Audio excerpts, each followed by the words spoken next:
Hello guys, कैसे हो आप लोग। अपन देखने वाले हैं आज की वीडियो के अंदर इवाकेंट एनिमा के जितने भी टाइप्स है उसका डिटेल। पहले क्या किया था अपने डिफरेंसेस देखे थे इवाकेंट एनिमा रिटेंशन एनिमा के अंदर। अगर आपने वो वीडियो नहीं देखी तो प्लीज पहले वो जाके वीडियो देखो। उसके बाद देखते हैं अपन इवाकेंट एनिमा के टाइप्स। तो इवाकेंट एनिमा का पहला जो टाइप है क्या रहता है, सिंपल एनिमा। पहला टाइप मैंने ऑलरेडी प्रीवियस वीडियो के अंदर बताया था, सिंपल एनिमा। सिंपल एनिमा का मतलब क्या होता है, सिंपल है।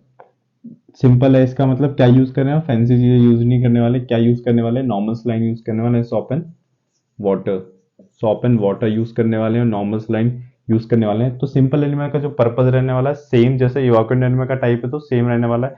क्या पर्पज क्या ना, क्लीनिंग का पर्पज रहना है और क्या हो, कॉन्स्टिपेशन का आपने रिलीव करना है। तो इवाकुएंट के अंदर सिंपल क्लीनिंग का हो रहा है, कॉन्स्टिपेशन रिलीव करने वाला है। अगर पूछे एग्जामिनर कि पेशेंट अंडर को जा रहा है, सर्जरी के अंदर जा रहा है, उससे पहले मैं क्या चूज करूंगा, तो सर्जरी से पहले क्या मैं यूज करने वाला हूँ, नॉर्मल सलाइन यूज करने वाला हूँ। इफ बात हो रही है कॉन्स्टिपेशन रिलीफ की, तो कॉन्स्टिपेशन रिलीफ के अंदर में पहली प्रायोरिटी क्या रहने वाली मेरी, soap and water enema use करने वाला हूँ। तो ये होगा सिंपल एनिमा का टाइप। क्या किसके अंदर, इवाकेंट एनिमा के अंदर। अगर इसमें सॉल्यूशंस की क्वांटिटी की बात करें, अगर एंटीसेप्टिक सॉल्यूशन यूज कर रहा हूं मैं, एंटीसेप्टिक सॉल्यूशन यूज कर रहा हूं, तो एंटीसेप्टिक सॉल्यूशन का अमाउंट जो होना है 50 ml अमाउंट होने वाला है। और जो 50 ml किसका अमाउंट होने वाला है, एंटीसेप्टिक सॉल्यूशन जो मैं यूज कर रहा हूँ। और जो वाटर का अमाउंट है वो क्या होना है ना, 1 लीटर वाटर का अमाउंट है। यूजली 1 लीटर जितना भी वाटर है सारे एनिमल में ऑलमोस्ट क्या है 1 लीटर का यूज होता है। तो इसके अंदर क्या वाटर का स्पेसिफिकली इसमें वाटर कितना यूज हो रहा है, 1000 ml यूज हो रहा है। एंटीसेप्टिक सॉल्यूशन का अमाउंट कितना हो रहा है, 50 ml यूज हो रहा है किसके अंदर, सिंपल एनिमा के अंदर। ठीक है, तो मेनली इसके अंदर अपन कोई ऐसी चीजें नहीं कर रहे, तो आपको याद रहेगा इजीली कि सिंपल एनिमा के अंदर सॉप एंड वाटर यूज हो रहा है। ऐसे भी याद रख सकते हो, नॉर्मल सलाइन यूज हो रहा है, that is your simple enema. अब बात करते हैं नेक्स्ट कोल्ड एनिमा की। कोल्ड एनिमा सेकंड बात करते हैं, कोल्ड एनिमा। कोल्ड एनिमा या फिर इसको क्या बोल सकते हैं आप आइस एनिमा। कोल्ड एनिमा और आइस एनिमा में इसको बोल सकते हैं। तो देखो इसके अंदर ये किसके अंदर, आइस कोल्ड कब यूज होगा, पेशेंट के अंदर क्या हो रहा होगा, हाइपरथर्मिया हो रहा होगा या फीवर हो रहा होगा, तो फीवर को रिलीव कर देगा, यही इसका क्या पर्पस रहेगा। तो पर्पस क्या हो जाएगा इसका, फीवर को रिलीव करना। कोल्ड एनिमा का पर्पस फीवर रिलीव करना इसका हो जाएगा। नेक्स्ट बात करते हैं इसका टेम्परेचर कितना रहने वाला है। मैंने बताया था वहां पे 65 to 85, जब अपन नेक्स्ट प्रीवियस वीडियो के अंदर बात करें तो उसका जो टेम्परेचर रहने वाला है, सॉल्यूशन का टेम्परेचर 65 से 85 डिग्री, और मेनली में 70 डिग्री भी आप देख सकते हैं। 70 डिग्री क्या एक वन वर्ड आंसर हो जाएगा, 70 डिग्री का टेम्परेचर रह सकता है। तो यूज टू कब यूज होगा, फीवर को रिड्यूस करने में, हाइपर पायरेक्सिया के अंदर यूज करने वाला हूँ। और क्या प्रॉब्लम कर जाएगी, कॉम्प्लिकेशन क्या हो सकता है इसका, कॉम्प्लिकेशन क्या हो सकता है, टेम्परेचर बहुत ज्यादा कम हो सकता है, बहुत ज्यादा कम हो सकता है। तो पेशेंट के अंदर क्या हो जाएगा, हाइपोथर्मिया हो जाएगा। तो कॉम्प्लिकेशन बात करो कोल्ड एनिमा की क्या रहेगा, हाइपोथर्मिया रहेगा। काफी एग्जाम्स में पूछ जाता है। तो ये आपका हो गया क्या, कोल्ड एनिमा। कुछ नहीं है, फीवर, कोल्ड मतलब ठंडा है तो फीवर कम कर देगा। टेम्परेचर क्या होने वाला है, टेम्परेचर ज्यादा नहीं होने वाला है, कम है, कोल्ड है, इसलिए क्या हो 65 to 85 डिग्री फ़ारेनहाइट इसका क्या रहने वाला है, टेम्परेचर रहने वाला फ़ारेनहाइट के अंदर है। ठीक है, 70 डिग्री फ़ारेनहाइट ये इसका कोल्ड का टेम्परेचर रहने वाला है। अब बात करते हैं मेडिकेटेड एनिमा।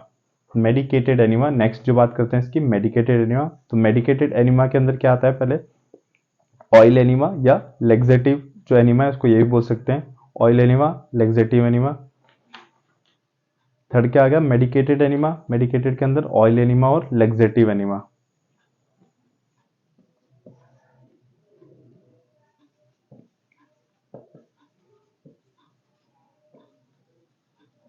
मेडिकेटेड एनिमा इसके अंदर क्या है, ऑयल और लेग्जेटिव। अपन ने इवाक्वेंट एनिमा की बात करी थी, उसके बाद रिटेंशन एनिमा की बात करी थी, तो उसके अंदर बात करी थी। ठीक है, मेडिकेटेड ऑयल एनिमा लेग्जेटिव। तो ऑयल एनिमा का क्या पर्पज हो गया इसका, सॉफ्टनिंग, स्टूल की क्या करने वाला, सॉफ्ट ऑयल है तो क्या करने वाला, सॉफ्टनिंग करने वाला। स्टूल की क्या कर रहा है, स्टूल सॉफ्टनर, तो स्टूल की करने वाला है, सॉफ्टनिंग करने वाला है। ऑयल एनिमे का पहला क्या होगा, सॉफ्टनिंग ऑफ द स्टूल करने वाला है ये। नेक्स्ट के बाद अमाउंट की बात करें तो अमाउंट कितना यूज करने वाले हैं इसके अंदर, 30 ml सोल्यूशन रहने वाला है। सोल्यूशन क्या रहने वाला है, 30 ml रहने वाला है। ऑलिव ऑयल, और कौन कौन से ऑयल यूज करेंगे, ऑलिव ऑयल और कैस्टर ऑयल यूज करने वाले हैं इसके अंदर। ऑलिव और कैस्टर ऑयल जिसका रेशियो जो होने वाला है, ऑलिव और कैस्टर ऑयल यूज क्या कर रहे हैं, olive, olive and castor oil use करने वाले हैं, olive plus castor oil.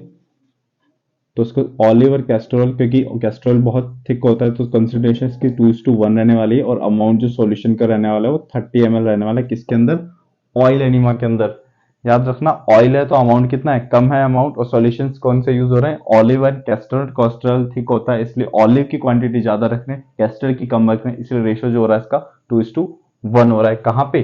Oil enema के अंदर। ये आप साथ साथ लिखते जाओ, नोट्स बनाते जाओ, ठीक है। नेक्स्ट बात हो गया, आप नेक्स्ट बात करते हैं परगेटिव एनिमा की। ऑयल एनिमा के अंदर मैंने बता दिया किस लिए यूज हो रहा है, ये सॉफ्टनिंग ऑफ द स्टूल के लिए यूज हो रहा है। नेक्स्ट बात करते हैं परगेटिव एनिमा की, इसको क्लियर करते हैं।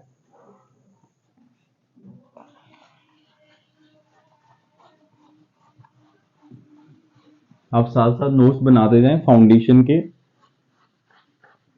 मेरी प्रीवियस वीडियो से वन वीडियो जो है फाउंडेशन की स्टार्टिंग वीडियो, वहां से आप प्लेलिस्ट में भी जाकर देख सकते हैं, सारी वीडियोस अवेलेबल है।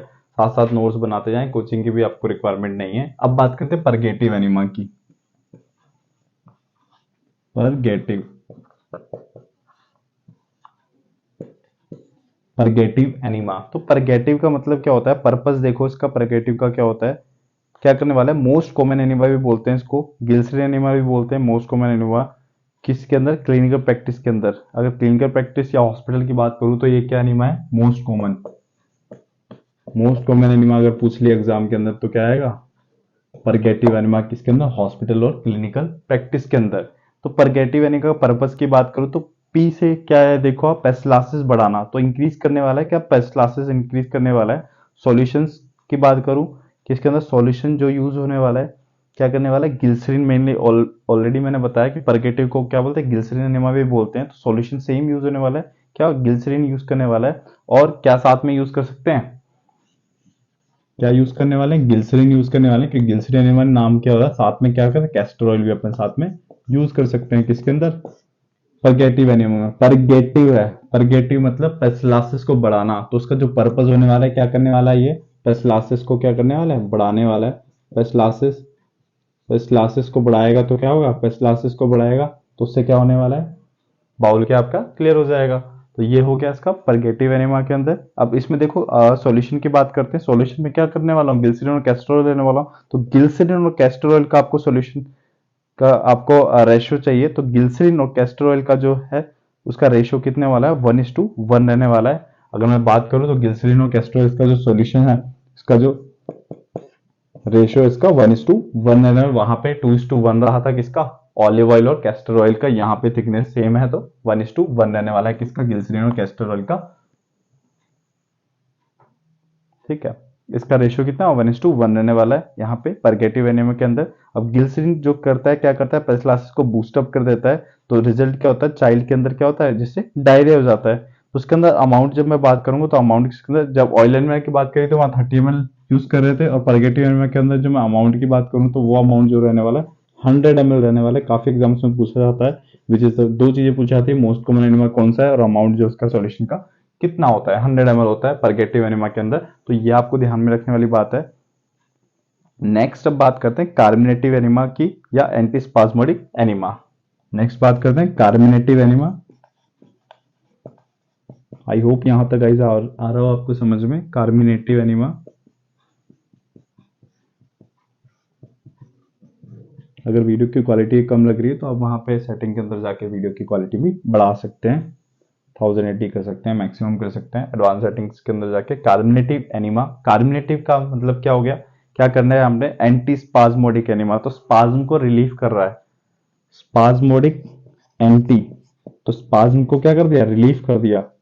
Anti spasmodic enema also called as anti spasmodic enema. किसको? कार्मिनेटिव एनिमा को। देख लेते हैं। तो रिलीफ करना है पेशेंट को, क्या? स्पाज्म से, इसका मतलब गैसियस डिस्टेंशन, जो गैस भरी हुई है उसको निकालना है, and also eliminate to the foetus.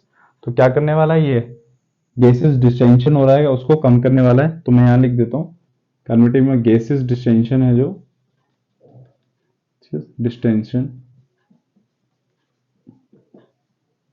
Gaseous distension को क्या करने वाला है? रिलीफ करने वाला है। कौन सा? कार्मिनेटिव एनिमा, ठीक है। इसके अंदर ये हो गया, eliminate the flatus through anal opening के थ्रू क्या गैस का रिलीव कर देगा। सॉल्यूशन की बात करूं, सॉल्यूशन की बात करूं तो क्या यूज करने वाले? टर्पेंटाइन सॉल्यूशन यूज करने वाले हैं। टर्पेंटाइन ऑयल जो होता है वो यूज करने वाले हैं।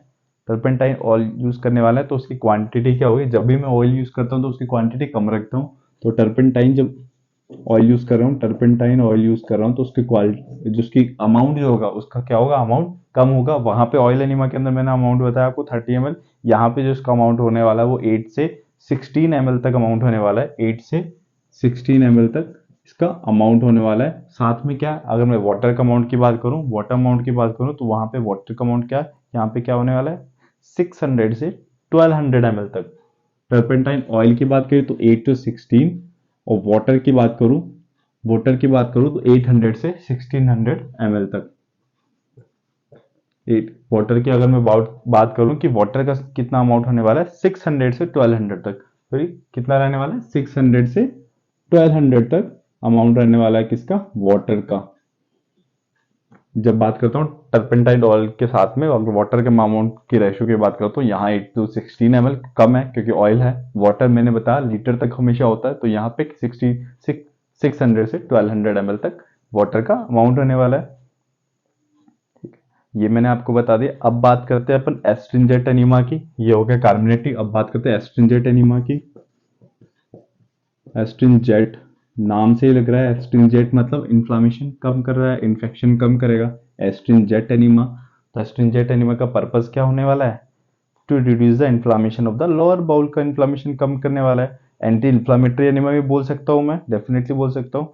इसके अंदर क्या यूज करने वाले हैं अपन, पोटाश एलम जो होता है, एलम जो होता है फिटकरी होता है जो यूज करने वाले हैं, कितना 30 ग्राम तक अपन यूज करने वाले हैं इसके अंदर। अब मैं बात करता हूँ क्या यूज करने वाले, एलम यूज करने वाले हैं, फिटकरी यूज करने वाले हैं। और फिटकरी का अमाउंट, ये जितनी भी स्पेसिफिक चीज है उसका अमाउंट बहुत कम होता है, अराउंड 30 ml तक अमाउंट होता है। और सेम वाटर का जो मैं साथ में रेशियो रखूंगा वो क्या रखूंगा, 600 से 1200 ml। सेम जैसे मैंने आपको बताया 1 लीटर तक इसका वाटर का हमेशा अमाउंट जो होता है अराउंड 1 लीटर तक होता है। सेकंड जो बात है सिल्वर नाइट्रेट जो होता है वो भी यूज करते हैं इसके अंदर। सिल्वर नाइट्रेट 1% जो होता है सिल्वर नाइट्रेट यूज करते हैं, इसी के कारण इसका नाम भी एस्ट्रिंजेंट पड़ा है। तो इसके ये क्या करने वाला है, सिल्वर नाइट्रेट यूज करते हैं इसके अंदर,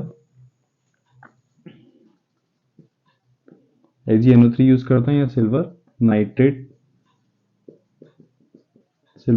यूज करते हैं। तो ये क्या करना है, वैसो कंस्ट्रिक्शन करेगा, वैसो कंस्ट्रिक्शन करेगा तो ब्लीडिंग भी रिजॉल्व कर देगा। लोअर बाउल के अंदर कोई ब्लीडिंग हो रही होगी इन्फ्लामेशन की वजह से, वो भी रिजॉल्व हो जाएगी किससे, सिल्वर नाइट्रेट एनीमा से, which is a part of astringent enema. और astringent enema which is a part of evacuant enema. तो यहां तक आई होप आपको क्लियर हो। जितने भी नेम मीनिंग में देखो एस्ट्रिंजेंट के अंदर एलम आ रहा है, AgNO3 आ रहा है, सिल्वर नाइट्रेट आ रहा है, तो ये सेम सेम से आपको याद आ जाएगा नाम सुनते ही। ठीक है, यहां तक आई होप आपको क्लियर हो यहाँ पे। उसके बाद बात करते हैं अपन anti helminthic enema, anti parasitic enema.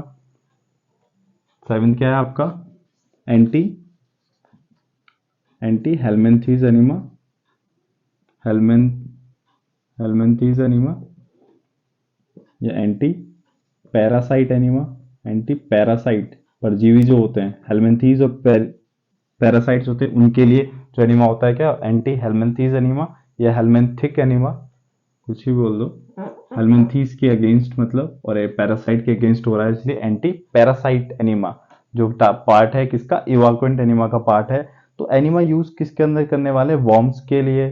तो इससे क्या होता है, ग्रुप ऑफ पैरासाइट है वो क्या होता है, डेस्ट्रॉय हो जाए, तो इसलिए बोलते हैं इसको एंटी पैरासाइटिक एनीमा भी बोल सकते हैं। सॉल्यूशन में क्या यूज करने वाला हूँ, सॉल्यूशन में क्या यूज कर लो ना, नमक यूज करने वाला हूँ, हाइपोटोनिक मतलब नमक यूज करने वाला हूँ, कितना 60 ग्राम नमक यूज करने वाला हूँ। तो इसमें क्या यूज करने वाला हूँ मैं, सॉल्ट यूज करने वाला हूँ किसके अंदर, एंटी पैरासाइटिक एनीमा के अंदर। और उसकी क्वांटिटी जो रहेगी वो कितनी रहेगी, 60 ग्राम यूज करने वाला हूँ। यहाँ पे मैंने जो एस्ट्रिंजेंट की क्वांटिटी कितनी रखी थी, 30 ml रखी थी, 30 ग्राम रखी थी सॉरी। और यहाँ पे मैं जो एंटी हेलमिंथिक के अंदर जो NaCl यूज करूंगा, उसकी नमक यूज करूंगा, उसकी क्वांटिटी क्या होगी, 60 ग्राम रहेगी। और 60 ग्राम के साथ मैं कितना ही वाटर यूज करने वाला हूँ, 600 ml वाटर यूज करने वाला हूँ। ठीक है, ये हो गया एंटी पैरासाइट एनीमा। इसको एंटी पैरासाइटिक एनीमा भी बोलते हैं क्योंकि वॉर्म होते हैं जो उसके डिस्ट्रॉय कर देता है, तो इसलिए नाम क्या है, एंटी हेलमिंथिक एंटी पैरासाइट पड़ा है इसका। सोडियम क्लोराइड यूज करने वाला हूँ जिसके अंदर क्या है, हाइपोटोनिक सॉल्यूशन 60 ग्राम यूज करने वाला हूँ, वाटर के साथ यूज करता हूँ, तो वाटर क्या है 600 ml जो है रेशो उसका रहने वाला है। तो ये हो गए सारे टाइप किसके, इवाकुएंट एनीमा के सारे टाइप मैंने बता दिए। परगेटिव हो गया, कार्बोनेटिव हो गया, एस्ट्रिंजेंट हो गया, एंटी हेलमिंथिक हो गया, सिंपल एनिमा हो गया टाइप, सिंपल एनिमा हो गया, कोल्ड एनिमा हो गया। ये सारे टाइप जो मैंने आपको बता दिया, आई होप आपको यहाँ तक क्लियर हो गया होगा। बहुत ही ईजी टाइप है, बहुत ही ईजी एक्सप्रेशन रही है। आपको अमाउंट अगर वाटर का याद नहीं रहे तो याद रखना 600 से 1200 के बीच में अमाउंट रहता है, 1 लीटर के आसपास रहता है। इवापोरेंट की बात है तो पर्पस जो हमेशा होगा वो क्लियर करना होगा, चीज़ों को क्लियर करना होगा, चाहे वो गैस हो, क्लियर करना होगा, गैस हो या फिर कॉन्स्टिपेशन हो, वो रिजॉल्व करना होगा। तो रिजॉल्व करने के लिए क्या यूज कर रहे हैं, मेनली यहाँ पे ऑयल यूज कर रहे हैं। ऑयल की क्वांटिटी जो है अपन को कम करनी होती है, कम रखनी होती है। बात करते हैं कार्बोनेटिक के अंदर, कार्बोनेटिक के अंदर टर्पेंटाइल यूज कर रहे हैं 8 से 16 ml। और जब बात करते हैं मेडिकेटेड, वहां पे जो ऑयल यूज कर रहे हैं अपन, ऑयल यूज करें वहां 30 ml तो यूज कर रहे हैं। तो ऑयल की क्वांटिटी कम रखो, वाटर की 1 लीटर तक रखो, पूरा मिलके क्या बन जाता है, इवापोरेट एनिमा बन जाता है। आपकी क्लियरिंग हो जाती है बाउल्स की और गैसेस डिस्टेंशन की। ये हो गया इवापोरेट एनिमा का टाइप। नेक्स्ट वीडियो के अंदर पर रिटेंशन एनिमा के टाइप्स को इजीली पढ़ते हैं। आई होप यहाँ तक आपको वीडियो पसंद आई। वीडियो पसंद आई तो प्लीज़ मेरे चैनल को सब्सक्राइब करें। काफ़ी लोग सब्सक्राइब नहीं करते, प्लीज़ चैनल को सब्सक्राइब करें ताकि आगे मेरे को वीडियो बनाने का मोटिवेशन मिलते रहे। चलो मिलते हैं अगले वीडियो में।